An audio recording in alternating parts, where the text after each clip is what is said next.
Okay. So my name is Yessica, and this is my hand for the final project. So in the center, I drew just a couple of kids around the world, and that represents child-centered. So basically, the curriculum is based around the children. Every child is different, which means they're going to learn differently. No class is going to be the same, as well as no child is going to be the same.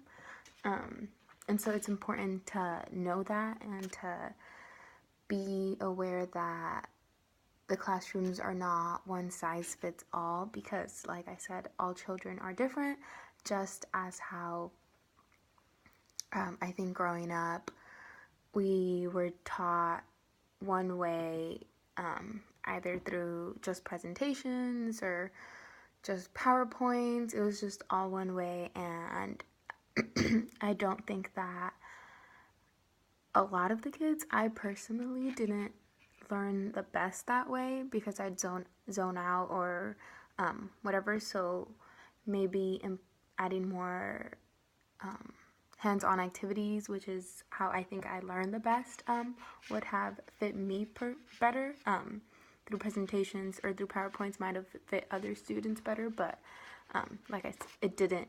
It was a one-size-fit-all kind of education that didn't work. So then I have in the thumb over here just a couple of different flags, and that is supposed to represent being culturally relevant.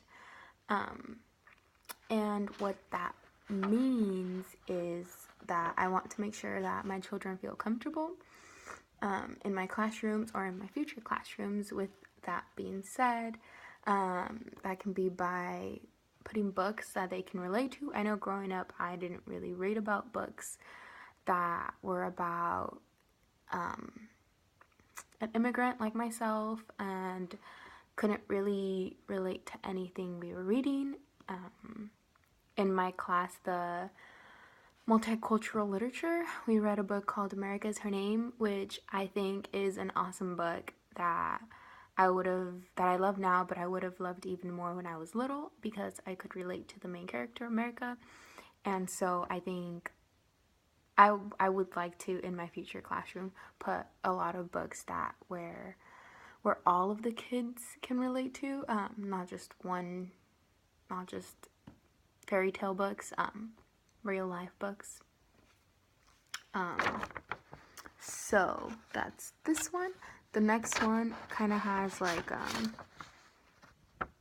plan A, plan B, plan C, plan D, plan F, or E, yeah, F. And so they're kind of crossed out, and then plan F is circled. And so what I mean by that is trial and error. So it is important for children to know that they're going to make mistakes, and for us as educators or as future educators to support that and to be there for them, to let them know that mistakes are going to happen, and it's just okay, I didn't make it this time, but I'm going to keep trying,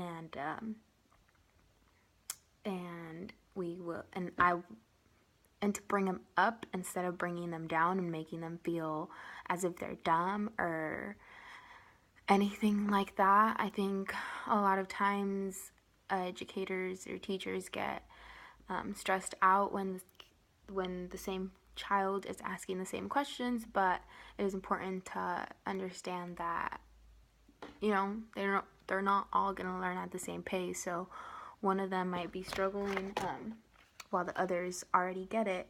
So yeah, that's that one. The next one is just like little light bulbs, and I kind of took that from the iLearn, and that is what project-based learning is supposed to represent. And that's just learning by doing, and it's boring to just be told what to do. We gather more information when we're doing things. And I think throughout the whole semester we were doing so many activities, and they were all so much fun, and I was excited to go to class other than the fact that it was really late. But I liked the class. I enjoyed doing everything and learning, and it was just, we learned through doing. It was a lot of fun, and it just made me more interested in the topic. Okay, and so there's this little bird right there with its wings, kind of ish. And so that's just freedom, and it's freedom for the children, freedom versus structure. So growing up, usually the chairs were just in the straight rows, just how like military status. And so just giving them more freedom to move around, to be kids, to sit in a circle, to sit in tables of four, you know, changing it up, just letting them be children and not so much structure. And so the last one is just a little thingy, little boy with the cap off, and it says new ideas, and that's pretty much what it says, new ideas. Always being open to new ideas as an educator and teaching the children to be open to new ideas. I think that's very important. Everything's always going to change. It's changing now. It'll change in a couple years. It'll change when we're done with our bachelor's. It's always going to change. And having an open mind is really important because we will move forward with the kids. And yeah, so that is my hand.